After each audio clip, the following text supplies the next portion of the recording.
They often say there's more than one way up the mountain. The Ronin usually chooses the road less traveled.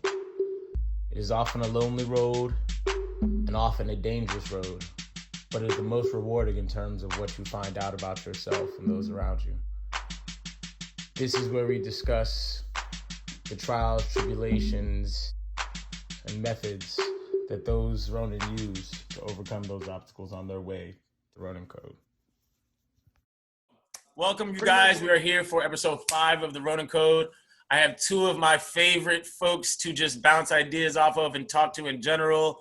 Go ahead and introduce yourself. Start with my man Dizzy. What do you do? Where do you come from? So I'm Josh Dzime-Assison. I'm better known as Dizzy. A lot of people call me Dizzy. That's a nickname. I'm from the Silver Spring, Maryland area, which is like a suburb of Washington, D.C. Throughout my life and business journey, I worked a lot in fashion. I went from like streetwear. I opened a sneaker store at a young age, age 20. And then I kind of just followed different business opportunities, marketing opportunities, kind of just carving my own path throughout the way. And it kind of led me to the venture that I'm working on currently, which is a tech startup called Vendoo. I know we're going to get into that a little bit later. But yeah, that's kind of my background. I'm 34. Lifelong entrepreneur. I've been doing business since I was a kid. You know what I mean? I've never really had a job, you know what I mean, working for someone else since probably high school. So my whole adult life, I've just been kind of figuring out ways to take my ideas and kind of feed myself from them. So Cool. And my man Tim. Hey everyone, I'm Tim Chi, and very similar to Dizzy, I would say entrepreneurship has been my route as well. I've really only had 3 jobs. I had my first high school car washing business with my friend Mark Reynolds, which didn't go so well.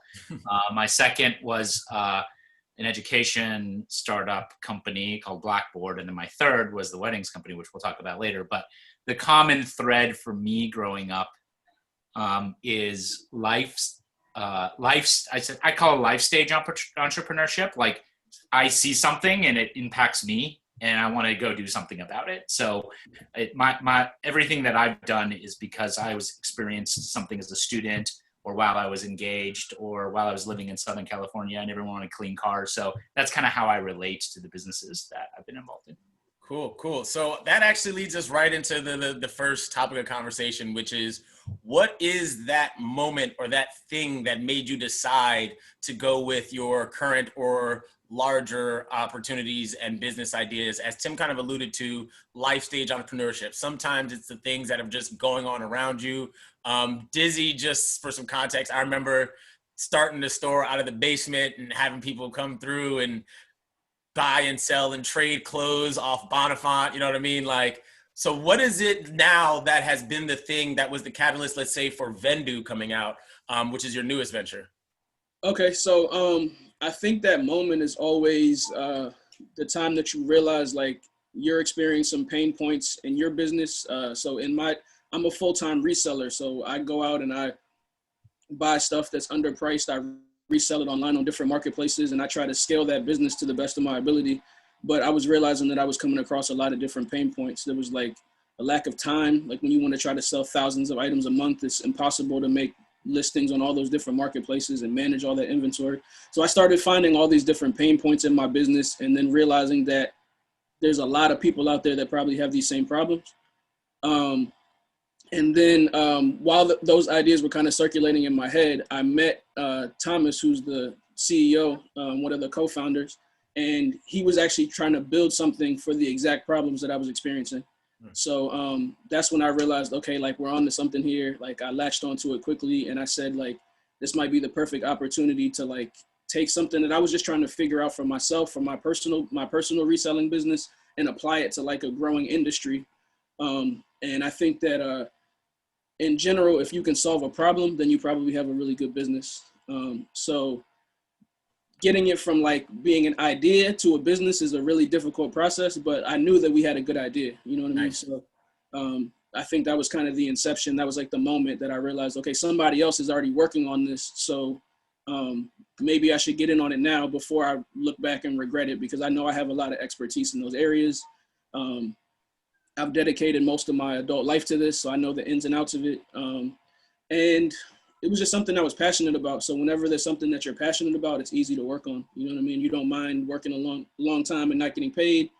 You don't mind, just all the different things that you need, like the time and energy and focus that you need to put into something. It's great to do that when it's something that you care about. You know what Nice, nice. Tim, I know it's similar for you with the inception of Wedding Wire, right? Yeah. Talk to us about that. So, I didn't realize this, but generally speaking, it seems like whenever someone gets engaged, like all their friends around the same time, like sort of plus or minus 3 or 4 years, tend to get engaged. It's just that like age. So the fall I started Wedding Wire. I think our wedding, Tracy and my wedding, was the 8th wedding I attended that year. Like it was just one after another, our friends, my sister, and it ended with ours. And my experience, and then what I just heard from all the ones we attended, were the exact same. Wedding planning is a pain in the butt. It's really frustrating, stressful, et cetera. And I was like, I know, I get it. I just went through it as well. And so, yeah, again, as Dizzy was saying, dude, personal pain and just really hitting home that everybody's experiencing if in my case, engaged couples. And then, the other half of the equation was, why is that? Why aren't there sites or services that are making that easier? And trying to find that white space, which is what we kind of had a thesis around, was the formation of Wedding Wire. That's cool. I think that's really interesting because I find that to be something that translates to pretty much every part of life and business. And if you kind of practice that skill, I feel like that's the real truth to it. Tim has heard me famously say how much I hate working out, but because I hated working out so much, I was about figuring out how to make it as efficient as possible. If it's something that still had to happen, then I want to be the person that makes it happen as efficient as possible for me. And then I'm going to go about sharing that information for other people because, everyone's not going to be the 5-day-a-week workout person. I mean, I'm just not. It hurts. But, you have to do it. You want to do it well. And if you could streamline it, then you can kind of conceptualize it into some bigger business and then go about helping other people. Now, hey, Brandon, Dizzy said something super important. Yeah. I could not agree with more, which was the idea part. Like, everybody has good ideas. Turning into a business is the hard part. Like, that is all of the hard work, right? A scaled business that works. Because look, there's just lots of good ideas that flow around all the time, but all the elbow grease goes into actually making it a business. That's super important to understand. That I find hilarious only because of how often I tell Tim of a million ideas I have on a regular basis. Almost nightly, he has to hear me talk about some new idea I have. And then I'll never forget one day you told me about a friend you had who he calls a person the foil, which is like having something to kind of bring things into form and keep it all together so that it actually does get a chance to have legs. And Dizzy, I think you were alluding to that as well when you were talking about the other guy. What's his name again? Thomas, yeah. Who you met, who was already working on this, and therefore you were able to add another facet to that. Like, what is it? I mean, and you kind of talked about it a little bit. I think your why and your purpose have a lot to do with the process afterwards, right? Like, if your process comes from the idea of, I want to make it easier to do said thing, which is, I want to help people like myself. Like you said, I find that I'm the person who's going to need this service that much. So I'm going to go off of that. Can you talk about that a little bit? Yeah. So I was building something in reality that was a great tool that would help me scale my personal business. But outside of myself, it's like the tool that was needed in this rapidly growing industry. You know what I mean? So it was like a double whammy. It was a bonus for, like, there was a win-win. It's great when, like, you can build something and then get the same value from your product that your customers do. That was kind of cool for me. That's something that, like, when we're rolling out new features, I'm excited about the new features because, you know what I mean, I'm applying them to the reselling that I'm still doing, even in the limited time that I have. But, like, it helps me scale and improve. So, like, I know how I feel about those things. So it's easy for me to put myself in the shoes of our users because I'm also one of our users. I have the same daily experiences as them.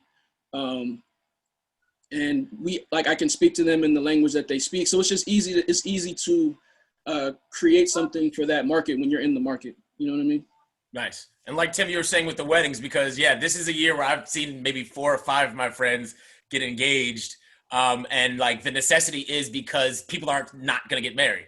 People aren't going to not need services and things like that. And then as you went through that process for yourself, did you find that a lot of those things came from your own experiences? Totally. Yeah. I mean, being really close to the pain points and experiencing, and being able to understand and experience them yourselves, I think makes for a better product. It makes for a better consumer experience. It makes for better connectivity and to what you're trying to build. The same thing with Blackboard, the company that I was one of the co-founders of before. I was a student, and I was going to school in upstate New York, and we had just, the university had spent all this money wiring up. I'll date myself, but this was in the 90s. But like, nonetheless, they spent all this money wiring the campus up. Mm-hmm. For what? Like, yeah, I had early internet access, but I couldn't turn in my homework. I couldn't check in my grades. We couldn't use the infrastructure to do stuff that we would normally do on campus. So we built software sitting on top because, quite frankly, it was really cold upstate New York. I didn't want to walk across campus to turn in my homework. It was already on my computer, and I needed to transfer it and get recognition for it. So again, it was just part of being a student and then talking to faculty and instructors and understanding what their experiences was utilizing technology or not was all of the magic, I think, of just being super close to the users. Right. And in terms of taking those ideas, as you guys both talked about, and then having them actually become something tangible, something real, there's a lot that goes into that. But I want to talk about it on like a personal level, because part of the reason why I dislike exercise but love having to go through it is I found that it was very unique as a way to learn how to deal with failure and the pain of building yourself that a lot of other outlets didn't allow me to do. You know what I mean? Like, I was a big math kid. I went to school originally for engineering. I definitely remember using Blackboard.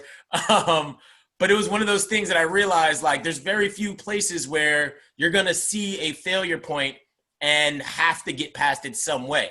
And you're going to learn how to deal with that yourself. I mean, it's a physical pain, but I realized, you can apply that to other aspects of your life very easily. And it teaches you the skill of dealing with roadblocks, obstacles, failures, and finding different avenues to get to it. Because, if I have you do a squat, the moment I give you a new weight, you've heard me say it. It's not necessarily you just saying, okay, I'm doing a squat with a new weight. Now you have to consider what your brain's going to tell you about this new weight. Your brain might say, this new weight makes me feel like I've never done a squat before in my entire life. But you have to tell yourself you have. So starting with you, Tim, what are some of those personal qualities or some of the practices that you found were beneficial when it came to trying to navigate those obstacles and kind of take something from just the vision to the real thing? Yeah, I think you kind of hit it. I mean, we talk about it a lot at work, but then I also kind of played in my own life personal life as well. But sort of rapid experimentation, right? These, like, how quick can you make the cycles when you have something, you want to test it? It's anybody's guess as to whether it's going to work or not. Like, if we always knew it was going to work, then we'd be geniuses. But like, most of the time it doesn't.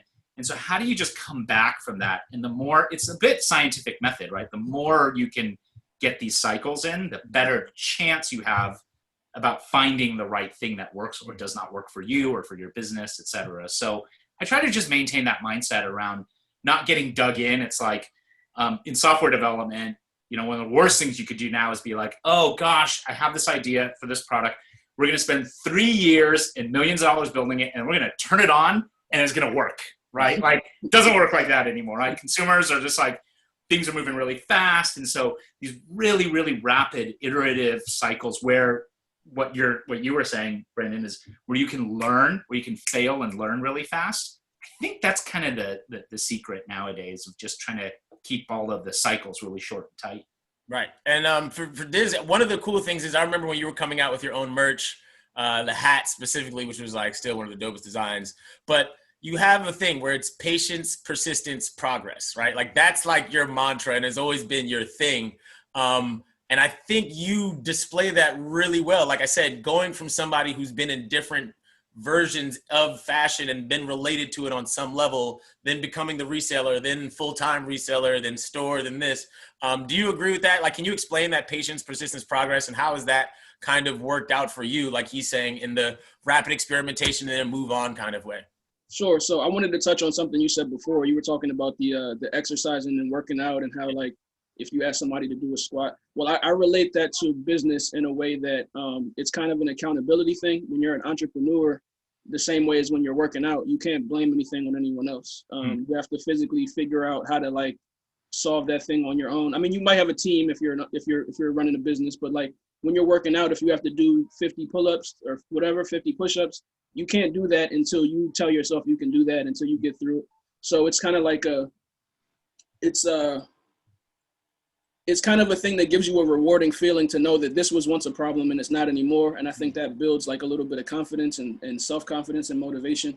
But to patience, persistence, progress, I say that because you're kind of always in one of those steps of the journey, and it's a cycle that repeats. So if you're moving too fast, you might make a mistake, right? If you work you work for a little bit and stop, you know what I mean? You're not giving yourself the opportunity to reach the destination you could have reached. And then once you get that progress, you have to start over again. You have to be patient again. You have to be persistent again. You make some progress and then it repeats. So it's kind of like, I attach that to everything I do because I think you can apply it kind of across the board to everything. But as far as my personality or personal traits that I have that help me navigate those things, I think that I know that, like, running a business, you have to be a professional problem solver. Every single day it's going to be something. So if you're already in that mind state that it's going to be something, you don't get too high or too low on the highs and lows. You can kind of stay even keel and handle whatever's in front of you at the moment. Sometimes I find that, like, there's something that's discouraging or whatever, but if you let that affect your productivity or your mood, or, you know what I mean, it might really hinder a lot of the things that you could have been doing in the meantime. You know what I'm saying? So you kind of have to focus on what's directly in front of you and just get past that and then focus on the next thing. I like that one. Tim, do you have anything to add to that? No, it reminds me of, I don't know if we talked about this, Brandon, before, but the Stockdale Paradox. I know you guys have heard of it, but it's, if you go look it up, it's basically the same sort of notion. It's like balancing realism with a little bit of optimism always. Like, there are obstacles in front of you. You need to get through them, right? They suck. It can be discouraging. You need to get through them. But there's always light at the tunnel. You don't lose faith. There's always hope. Like, you're going to get there. You're going to get there. And it's kind of,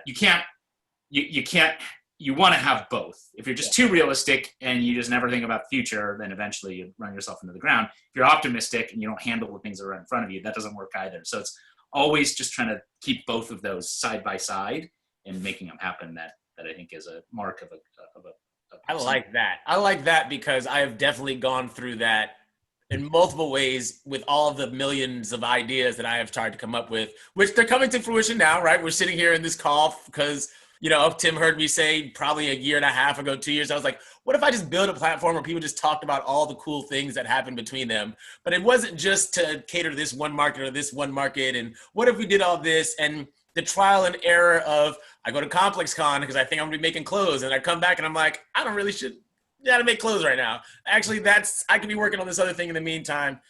That's actually some fantastic insight because I found myself battling with being hopelessly optimistic, but then also losing some of the realism in that progress. And then sometimes, like you said, you can get too wound down in the part where you're working with the actual weight of the obstacle where you don't look, this is going to get solved somehow. And I think keeping both of those things, like you said, is probably the balancing act that I try to play every single day. And it's definitely helpful. But the part that you can't miss is that, like, you put something together, something that was in your mind, you created it. We're on this call having a conversation on a platform that you started. So you created something and then stood behind it and said, this is what I'm working on. Even with the workout stuff, like, you're creating the content and putting those videos out there. Once they're in the world, people can consume them, they can give you feedback, and then it makes it easier for you to proceed. Yeah. But, like, most people have a lot of ideas and they never actually start anything or get behind it or put it out there in the world to where they can fine tune it. But it's easier to I say sometimes like you have to jump off the cliff and then build the plane on the way down. You know what I mean? I like Like that. you Yeah. can figure that stuff out as you go, but most people never start to be able to give themselves enough information to like make their idea better. Yeah, and I agree. It's definitely learning that the cycle repeats itself. Like the moment you get to the progress part, you got to realize you got to come right back around and start with another small facet of it to keep that progress going. Like the patience and persistence is the only thing that gets you to the progress, but the progress is the start of more persistence at the end of the day. One of the things I think we all have in common on this call, which is what's really cool I like about both of you guys, is personal relationship building and the idea of your team doesn't always have to be the people you work with directly, right? So like I've read, if you ever read Think and Grow Rich, like many people have, one of the things that always stuck out to me was the idea of your power circle. But I always subscribe to the idea that that circle can include as many different people for as many different reasons as you need it to or as they need it to. And it's that exchange of information and energy that I find so incredibly rewarding about it.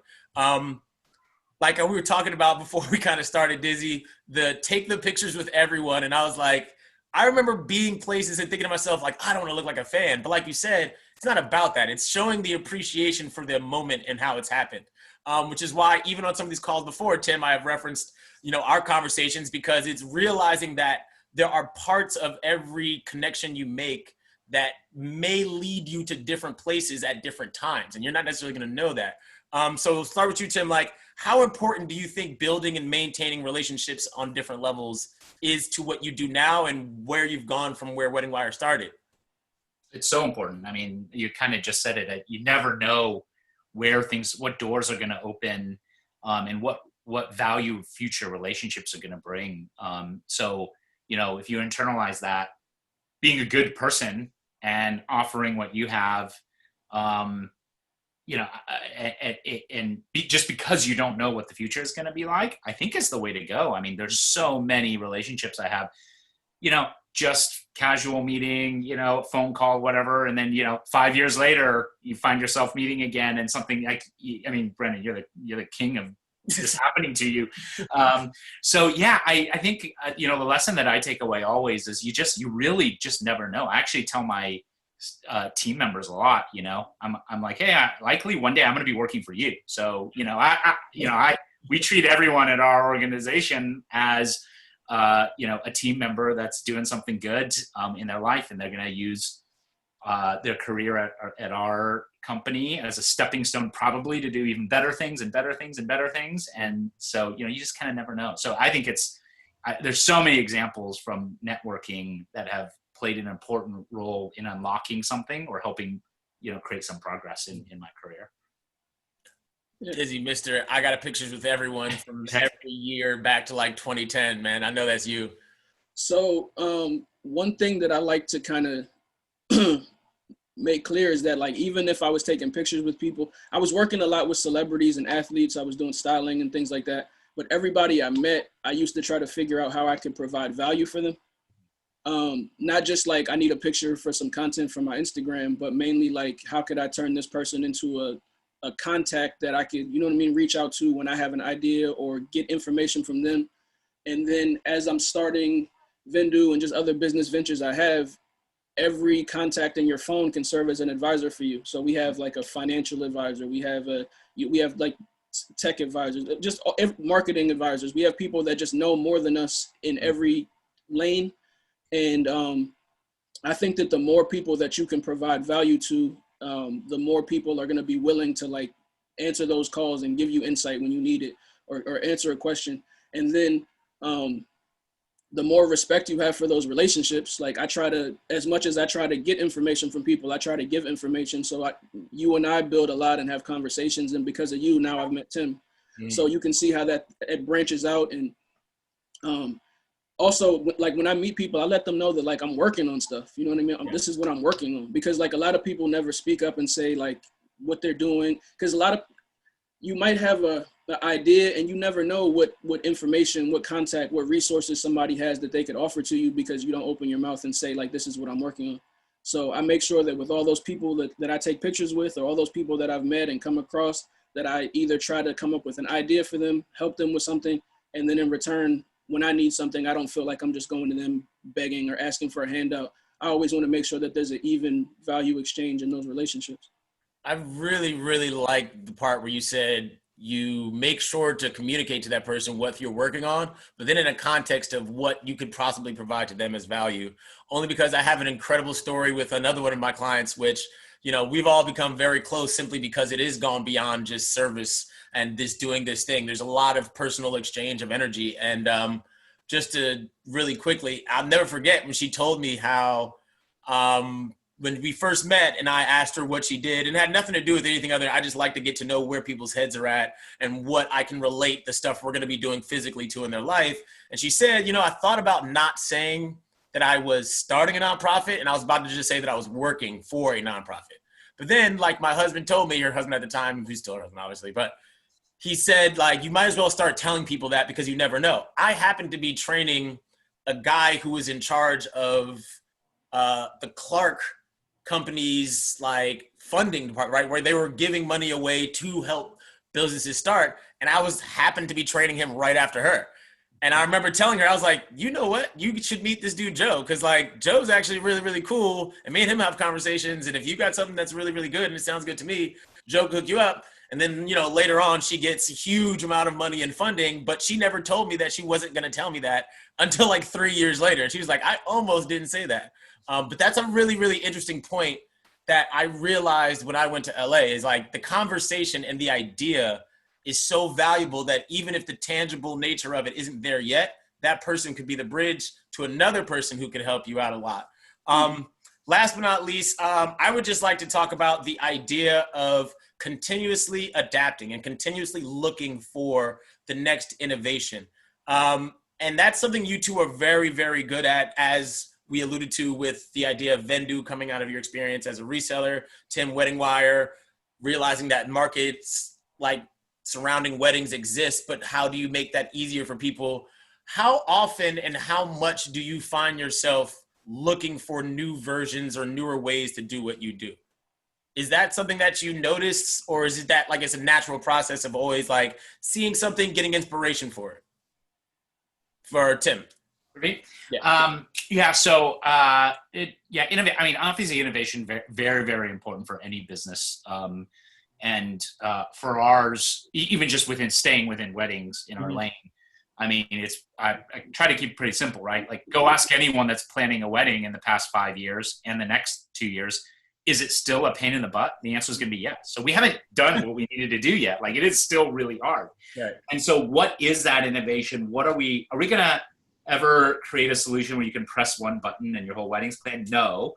But what are the stressors and pain points that we just haven't cracked yet? A lot of them are still out there. So that's what kind of excites us and gives us enthusiasm, that there still is innovation left, right? Pairing technology with big emotional decisions like wedding, big expensive emotional decisions like wedding planning or buying a house or, you know, whatever. That's kind of where we spend a lot of our time thinking, and we're still very far off from solving it, so to speak. Cool. There's a lot of room. I know Vendoo is really, really new, but you guys definitely are moving quickly with, you know, your developments. How does that go for you? Yeah, so it's going well. I think it's important to continue innovating and pay attention to what's happening because we're in a fairly new industry. And there's so many technological advancements. There's so many new people getting into this market, and then we're integrated with different marketplaces that make changes on a daily basis. So we have to make sure that we're maybe even a step ahead of what they're planning on doing, so that we can have those things kind of on our roadmap so that we don't fall behind. We need to be on the cutting edge of what's happening in the reseller industry so that our software doesn't become obsolete. There's a lot of times in tech, let's say we're working with eBay can make a feature tomorrow that could really hurt something that we've been working on for 6 months. So in order to kind of make sure that we're here and providing value and we're around for the long term, we have to make sure that we're paying attention to all those subtle changes in the market, listening to what the users are saying, responding to that feedback quickly, and just, overall just making sure that we're still pushing the envelope a little bit so that we're not just kind of in a stagnant place in the market because it's growing really quickly. Nice. But I actually had a question for Tim, if you don't mind. Oh yeah. Go for it. As you were growing businesses, what was your kind of strategy or ideology about competitors in your space, in your market space? You know, thanks for that question, Dizzy. I think I understood the competitors as well as I could and tried to really think about the value proposition that they were providing. And in general, our route for Wedding Wire when we started was not to compete head on. We were looking for white space that was filling a gap that they weren't hitting. Right. And I think that's been sort of the route. We were always trying to play in a space that was part of the ecosystem, but no one was doing exactly the same thing that we were. And just to give you a little more color on that, wedding planning back, 10, 20, and it's still a very important part of wedding planning. It's a complicated process, but in short, couples love to discover and sort of dream about what a wedding is going to look like and personalize it, style it, make all these things. And then they have to make it happen. They have to call photographers and call venues and call florists and negotiate and sign contracts.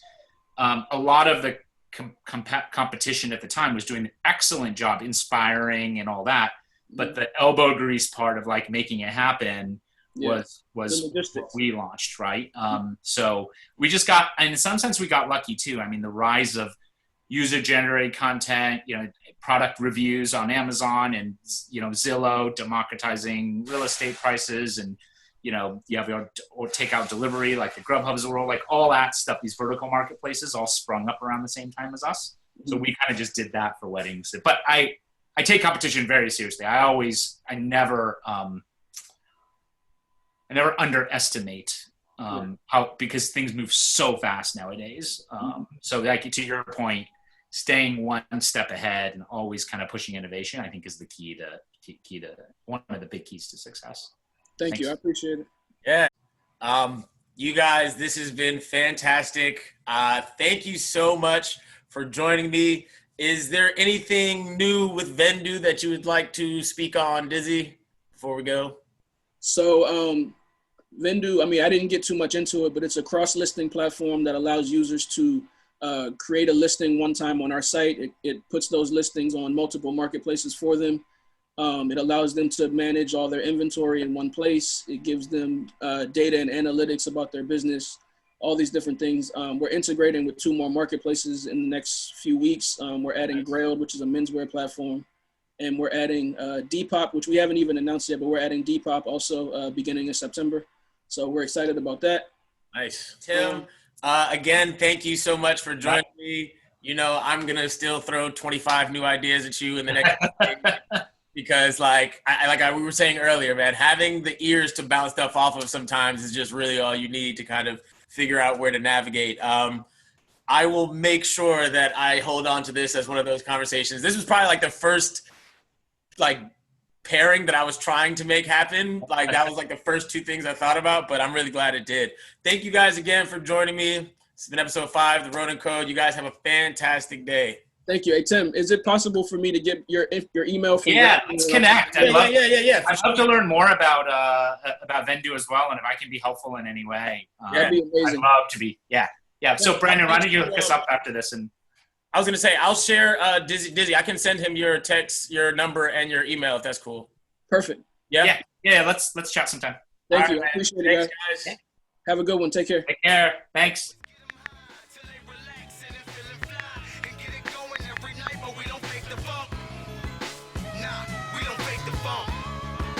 Right. I envision my motives just from my past event. Indirectly speaking, form of a past tense. Formalized like storm the eyes. We on the rise, and they want to join.